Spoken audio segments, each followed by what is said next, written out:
வர வர இந்த சின்ன பொண்ணு என்ன பண்றானே தெரிய மாட்டேங்குது. ரொம்ப சோம்பேறி ஆயிப்போச்சு. பாரு, மடிச்சு வச்ச துணியை கூட எடுத்து அலமாரி உள்ள வைக்காம அப்படியே வச்சிருக்கா. இந்தாங்க காப்பி. கேட்டி, இந்த துணியெல்லாம் நானே கஷ்டப்பட்டு மடிச்சு வச்சிருக்கேன். இது கொண்டு போய் அலமாரில கூட வைக்க மாட்டேன். நீ அப்படியே கட்டில் மேலே வச்சு கிடக்க. துணி மடிக்கிறதுக்கு ஒரு ஆளு, வைக்கிறதுக்கு ஒரு ஆளா? மடிச்சு கையோட நீங்களே எடுத்து வைக்க வேண்டியதானே? உங்க துணி தானே கிடக்கு, அது கூட எடுத்து வைக்கிறதுக்கு உங்களுக்கு கை வலிக்குதா? இன்னும் வேடிக்கை பார்த்துட்டு இருக்கீங்க. இந்தாங்க காப்பி. கேட்டீங்கல்ல? இப்ப நான் என்ன சொல்லிவிட்டேன்னு இப்படி வெடுக்கு வடுக்குன்னு பேசிட்டு கிடக்க? வேலைக்கு போற மனுஷங்கிட்ட இப்படிதான் வெடுக்கு வடுக்குன்னு பேசுறியா? அந்த நாள் போல வேலையே ஒழுங்கா ஓடாது. நீங்க வேணும்ட்டே பண்றீங்களா இல்ல சும்மா கட்டி விளையாட்டுக்கு பண்றீங்களான்னு எனக்கு ஒண்ணுமே தெரிய மாட்டேங்குது.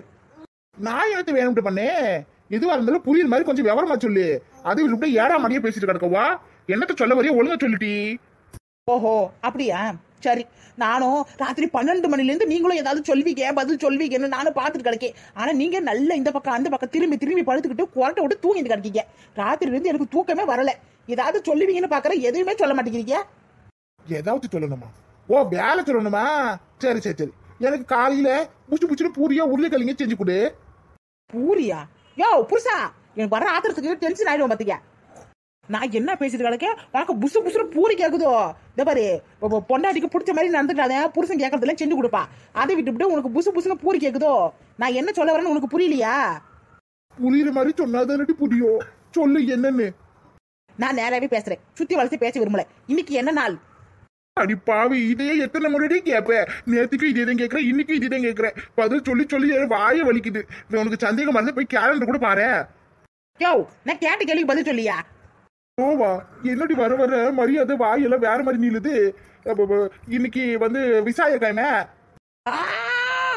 டென்ஷன் ஆயிடும் பாத்துக்க. இன்னைக்கு வியாழக்கிழமைன்னு எனக்கும் தெரியும். அந்த அளவுக்கு விவரம் தெரியாம இல்ல. அப்புறம் ஏன்டி அதையே கேட்டுட்டு கிடக்க? அடிச்சை வாங்கட போய் நம்பரு ஜெய முத்திய செருப்பாலே அடிக்கணும். இன்னைக்கு என்ன நாள் உனக்கு சுத்தமா ஞாபகம் இல்லையோ? இதுல இருந்தே தெரியுது நீ சுத்தமா மறந்துட்டேன்னு. வேணும் விளையாட்டுக்கு பண்றேன்னு நினைச்சேன். ஆனா இப்பதான் புரியுது, உண்மையில நீ எல்லாத்தையும் மறந்துட்டேன்னு. இன்னைக்கு என்ன நாள் தெரியுமா? சரிமாயா, இன்னைக்கு நம்ம கல்யாண நாள். கல்யாண நாளா? இன்னையோட நமக்கு கல்யாணம் ஆகி 1 வருஷம் ஆகுது. நம்ம ஓடி போய் கல்யாணம் பண்ணிக்கிட்டு உங்க அம்மா நம்மள வீட்டுல உள்ள சேர்க்காம வெளியே விரட்டினாங்களே, அந்த நாள் இந்த நாள் தான். ஐயோ ஆமால, மறந்தே போயிடுச்சுனே. இன்னைக்கு மே 16. ஐயோ வசமா மாறிக்கிட்டனே. எந்த விஷயத்துல வேணாலும் பொண்டாட்டி மன்னிப்பாளுகோ, இந்த விஷயத்த வந்து மன்னிக்கவே மாட்டாளுகோ. இதனால நான் எப்படி மறந்தேன்? இப்ப நான் என்னத்த சொல்லி இவகிட்ட சமாளிக்க போறது தெரியலையே. சின்ன பொண்ணு, அது வந்து போத நிப்பாட்டியா. இதுக்கு மேல ஒரு வார்த்தை பேசுறேன்னு வச்சுக்க, அப்புறம் நான் மனுஷவே இருக்க மாட்டேன். அன்னைய தினத்தை அன்னைக்கு மட்டும் கரெக்டா ஞாபகம் வச்சுக்கிட்டு உங்க அம்மாவுக்கு பிடிச்ச மாதிரி புடவை, பூவு, பழம், ஸ்வீட்டு, பிரியாணி, சிக்கன் 65 எல்லாருக்கும் வாங்கிட்டு வந்து கொடுத்தல. ஆனா நம்ம கல்யாண நாள் மட்டும் நீ எப்படியா மறந்த? சொல்லு பாப்போம். உங்க அம்மாவுக்கு எதுனா உன்ன மட்டும் கரெக்டா கணக்கு வச்சுக்கிட்டு செய்யற. ஆனா பொண்டாட்டிக்கு வாங்கி கொடுக்கறதுக்கு மட்டும் உனக்கு மனசே வராது. சின்ன பொண்ணு, அது வந்து வேலைட்டு பண்ணல. ஏதோ ஒரு வேலைக்கு போற வர அவசரத்துல மறந்து போயிட்டேன் பாத்துக்க. முந்தா நேத்து நைட்டு கூட எனக்கு ஞாபகம் இருந்துச்சு தெரியுமா? அப்படியா? இந்த கதையெல்லாம் வேற எங்கேயாவது போய் சொல்லு. நான் இதெல்லாம் கேட்கற மாதிரி இல்ல. யார் யாரோ என்னென்னமோ சொல்லுவாங்க, திட்டுவாங்க. எனக்கு அதை பத்தில எந்த கவலையும் இல்லை. என் புருஷன் நீ எனக்கு பக்கபலமா இருக்க, என்னை நல்லா புரிஞ்சுக்கிட்டு என்னை நல்லா பாத்துக்கன்னு நினைச்சு சந்தோஷமா இருந்தேன். அப்படி இருக்கையில நமக்கு கல்யாணம் ஆன இந்த நாளையே மறந்து பிடிக்கல. சே, எனக்கு எவ்வளவு கஷ்டமா இருக்கு தெரியுமா? காலையில எந்திரிச்சு உடனே நீங்க எனக்கு வாழ்த்து சொல்லுவீங்க, நான் உங்களுக்கு வாழ்த்து சொல்லலாம்னு நினைச்சேன். நீங்க எனக்கு எதுவும் வாங்கி தரலன்னா கூட பரவாயில்லை, அட்லீஸ்ட் ஒரே ஒரு திருமண நாள் வாழ்த்துக்கள்னு சொன்னா நான் எவ்வளவு சந்தோஷப்பட்டிருப்பேன். ஆனா நீங்க சொல்லவே இல்லை. உங்க வாயை பார்த்து பார்த்து எனக்கு வாய் வலிச்சுதான் மிச்சம். என் கல்யாணத்தை ஒழுங்கா நடக்கல. ஏதோ மத்தவங்க ஆசைப்பட்ட மாதிரி நடக்கலாம், நம்ம ஆசைப்பட்ட மாதிரி ஏதோ சிம்பிளா பண்ணிக்கிட்டுமே நினைச்சு சந்தோஷப்பட்டேன். 1 வருஷம் முடிஞ்சு போச்சு. இது வரைக்கும் எனக்குன்னு ஒரு பொட்டு நகை எடுத்து கொடுத்துருப்பீங்களா? இல்ல போடவே பூவுன்னு ஏதாவது வாங்கி கொடுத்துருப்பீங்களா? நானா கேட்டதே வாங்கி கொடுப்பீங்க, இல்லாட்டி அது கூட செய்ய மாட்டீங்க. அதெல்லாம் கூட விடுங்க, நான் உங்ககிட்ட எதையுமே எதிர்பார்க்கல. நான் என்னத்தை எதிர்பார்த்தேன் பெருசா? ஒரே ஒரு வாழ்த்து, அது உங்க வாயிலிருந்து வரல. உங்க அம்மாவுக்குன்னு அது இதுன்னு பார்த்து வாங்கி கொடுத்தீங்கல்ல, நான் என்னைக்காச்சும் ஏன் செய்யறீங்கன்னு கேட்டிருப்பேனா?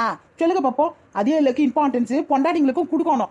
அப்பத்தி ஏன் பொண்டாட்டிங்களும் பொறுப்பா நடந்துப்பாங்க. இல்லைன்னா அம்மாவுக்கு மட்டும் வாங்கி தராங்க, நம்மளுக்கு ஒன்றும் செய்யறது இல்லையேன்னு பொறாமத்தே வருவோம். ஒரு பொண்ணு பொறுமையா இருக்கிறதோ பொறாமப்படுறதோ புருஷங்க உங்க கையில தான் இருக்கு. சின்ன பொண்ணு, சரி விடு, கோப்படாத. ஏதோ மறந்துட்டேன். நீங்க எல்லாம் வீட்டுல இருக்கீங்க, ஆம்பளைங்க நாங்க வெளியே 1008 வேலையை ஆடிறோம். அந்த டென்ஷன்ல மறந்துட்டேன். இதெல்லாம் போய் பெருசா எடுத்துக்கிறியே. என்னது இது? சாதாரண விஷயமா? ஒவ்வொரு பொண்ணுங்களும் வீட்லயும் வேலை செஞ்சுக்கிட்டு வெளியும் வேலை செஞ்சுக்கிட்டு குடும்பத்தையும் பார்த்துக்கிட்டு எவ்வளவு கஷ்டப்பட்டு கிடக்கும். உங்ககிட்ட இருந்து பூ வாங்கி கொடுங்க, பொட்டு வாங்கி கொடுங்க, புடவை வாங்கி கொடுங்க, நகை வாங்கி கொடுங்க நாங்க கேட்கறோம். அது மட்டும் நாங்க எதிர்பார்க்கறது கிடையாது. பிறந்த நாள், கல்யாண நாள்னு இப்படி ஏதாச்சும் ஒரு நாள் வந்து ஒரு கரெக்டா ஞாபகம் வச்சு ஒரு வாழ்த்து சொன்னா எவ்வளவு சந்தோஷமா இருக்கும்னு நினைப்போம் நாங்க. அது மட்டும்தான் ஒவ்வொரு பொண்ணுங்களும் நினைக்கிறோம். ஆனா அது நீங்க புரிஞ்சுக்கவே மாட்டீங்க. இப்ப எதுக்கு இப்படி தையன்னு கத்திட்டு கிடக்க? ஏதோ மறந்து போயிட்டு அதுக்கு நீ இப்படி டென்ஷனா கத்திட்டு கிடக்க? வேலைக்கு போற மனசுக்கிட்ட இப்படித்தான் விடுக்கு விடுக்குன்னு பேசுவியா? போய் விட்டுட்டு வேலையை பாரு. கல்யாண நாள்னா இப்ப என்ன பண்ண சொல்ற? சொல்லு பாப்போம். ஏதாவது கடையை உன் பேர் மேல எழுதி வைக்கணுமா என்ன? ஏன் சொல்ல மாட்டீங்க? நான் இவ்வளவு தூரம் சொல்லி கூட திருமண நாள் வாழ்த்துக்கள் அப்படின்னு ஒரு வார்த்தை கூட உங்க வாயிலேருந்து வரல. என்னைய பிடிச்சி ஏசி கடுக்கீங்களே. சே, உங்க அம்மா மாதிரி தானே கடுப்பிக்க நீங்களும். ஒரு வருஷம் ஃபுல்லா நீங்க என் கூட சந்தோஷமா வாழ்ந்தீங்கிறதுக்கு என்ன அர்த்தம் தெரியுமா? இந்தா நம்ம கல்யாண நாளை கரெக்டா ஞாபகம் வச்சுக்கிட்டு வாழ்த்து சொல்றதுல தான் இருக்கு. ஆனா நீங்க ஒரு வாழ்த்து கூட சொல்லல. இப்படி என்னைய பிடிச்சி ஏசிட்டு கிடைக்கீங்க.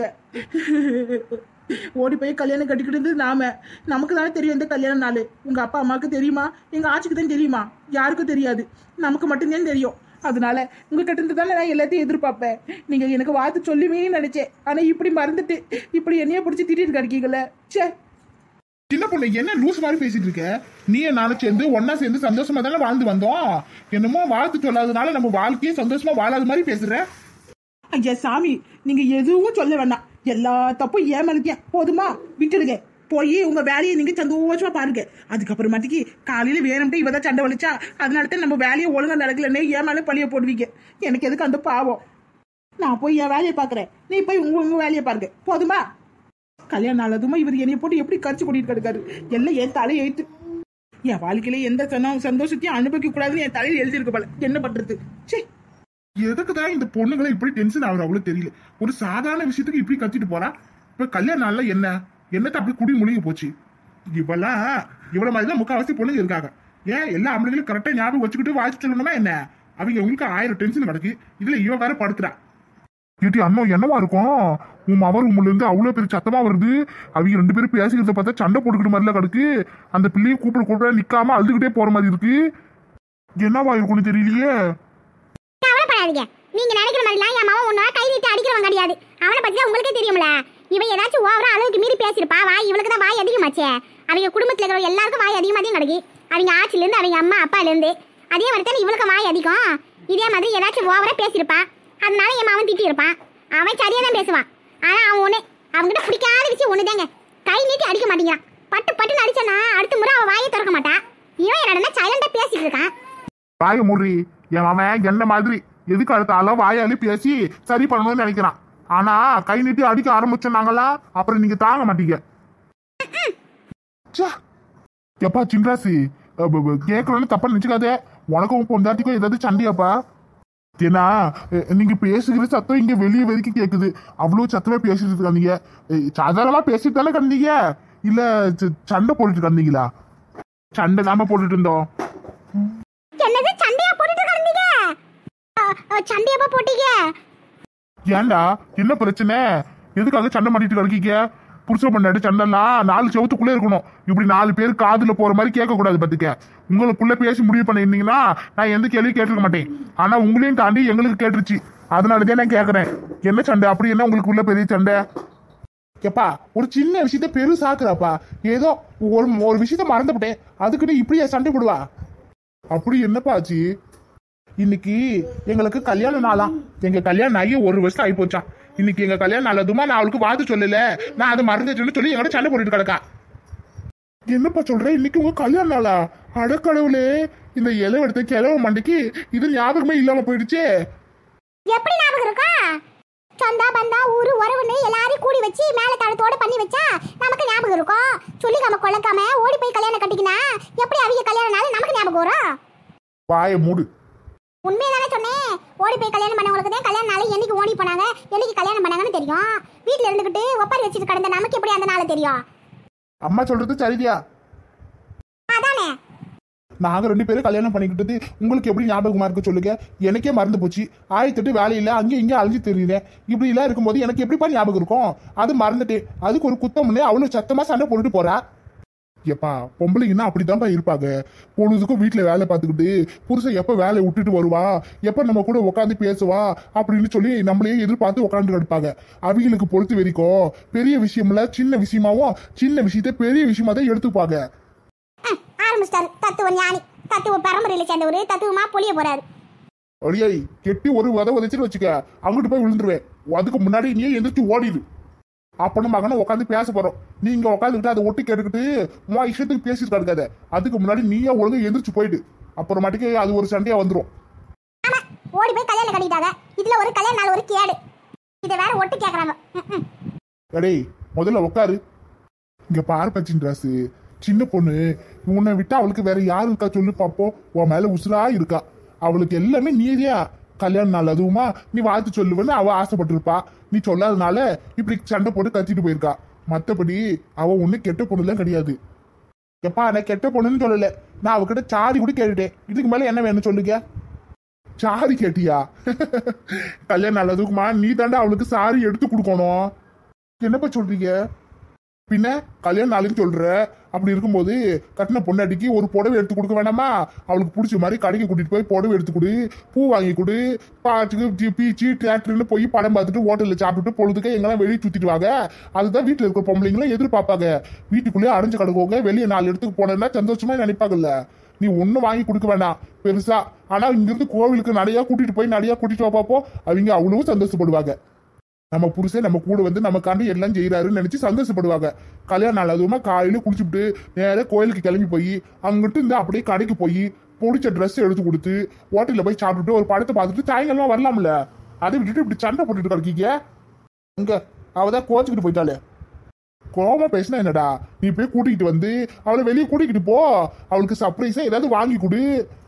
இந்தா அன்னைக்கு அன்னைய தினத்தன்னைக்கு உங்க அம்மாவுக்கு திடீர்னு புடவை எடுத்துட்டு வந்து கொடுத்தேன். உங்க அம்மா முகத்துல எவ்வளவு சந்தோஷம் பார்த்தியா? அவ்வளவு சந்தோஷப்பட்டா.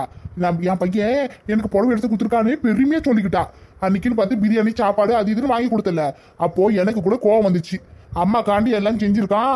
ஆனா பாரு பெத்த அப்ப எனக்காண்டி ஒண்ணு வாங்கி கொடுக்கலையேன்னு நான் கூட உங்ககிட்ட கேட்டேன். கேட்டேனா இல்லையா? கேட்டீங்க தான். நான் உன் அப்பா உன் அம்மாக்கு வாங்கி கொடுத்ததையே என்னால பொறுத்துக்க முடியாம கோவப்பட்டேன். அப்படி இருக்கையில இன்னைக்கு உன் கல்யாண நாள், உன் பொண்டாட்டிக்கு எதுவுமே வாங்கி கொடுக்காம இருந்தா அவ கோவப்பட மாட்டால சொல்லு பாப்போம். அவங்க அம்மாக்கு எல்லாம் செஞ்சாரு. ஆனா கட்டின பொண்டாட்டி நமக்கு எதுவும் செய்யலையேன்னு நினைச்சு உன் பொண்டாட்டி வருத்தப்படுமா படாதா சொல்லு பாப்போம். இதையேதான் அவளும் சொன்னா. பின்ன இந்த பாருட்டா, முதல்ல நான் சொன்ன மாதிரி செய்யி. அவளுக்கு சர்ப்ரைஸா ஏதாவது வாங்கி கொடு. கல்யாண நாள நீ மறந்தா என்ன? இப்பயும் ஒன்னும் குறைஞ்சு போல. இப்பதானே கல்யாண நாள ஆரம்பிச்சிருக்கு. ராத்திரி 12 மணி வரைக்கும் டைம் கிடக்கு. அதுக்குள்ளார உன்னால என்ன பண்ண முடியுமா பண்ணு. நம்மள சுத்தி இருக்கவங்கள நாம சந்தோஷமா பாத்துக்கணும்னு வச்சுக்க, அவங்க நம்மள சந்தோஷமா பாத்துக்கிடுவாங்க. புரிஞ்சுச்சா இல்லையா உனக்கு? புரிஞ்சிடுச்சுப்பா. தப்பு கொஞ்சம் ஏமாளிதான் கிடக்கு. நீங்க சொன்ன மாதிரி சின்ன பொண்ணுங்க ஆசையா எதிர்பார்த்த ஒரு விஷயத்த நான் வந்து அசால்ட்டா பேசிவிட்டேன். முதல்ல அவளை சாரி கேட்கணும். நீங்க சொன்ன மாதிரி அவளுக்கு புடவை எடுத்து கொடுக்கணும். அவளுக்கு கூட்டிட்டு போய் எடுத்து கொடுத்தோம்னா அவ இது வேணா அது வேணான்னு சொல்லுவா. விலை அதிகமா இருக்கு அப்படி இப்படின்னு சொல்லி வேண்டான்னு சொல்லுவா. பேசாம ஒண்ணு செய்வோம். நீங்க எனக்கு உதவி பண்றீங்களா? சொல்லுடா, என்ன உதவி பண்ணணும்னு சொல்லு. நான் சும்மா தானே கிடக்க வீட்டுல.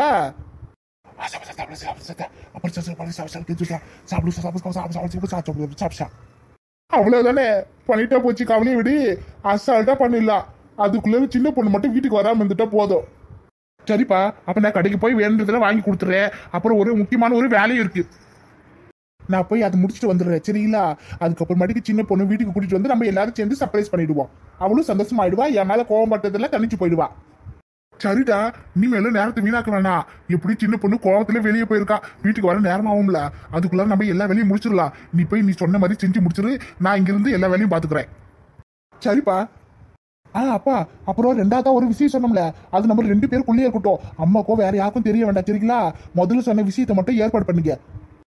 சரிடா, சீக்கிரமா போயிட்டு அப்போ டன். சின்ராசு சின்ன பொண்ணு வீட்டுக்குள்ள வரதுக்குள்ளார அவன் சொன்ன மாதிரி நம்ம எல்லாத்தையும் ஏற்பாடு பண்ணி வச்சிடணும். இன்னைக்கு இவங்க கல்யாணம் நாள மறக்க முடியாது, நாள சந்தோஷமான நாள மாத்திரணும். அது நம்ம கையில தான் இருக்கு.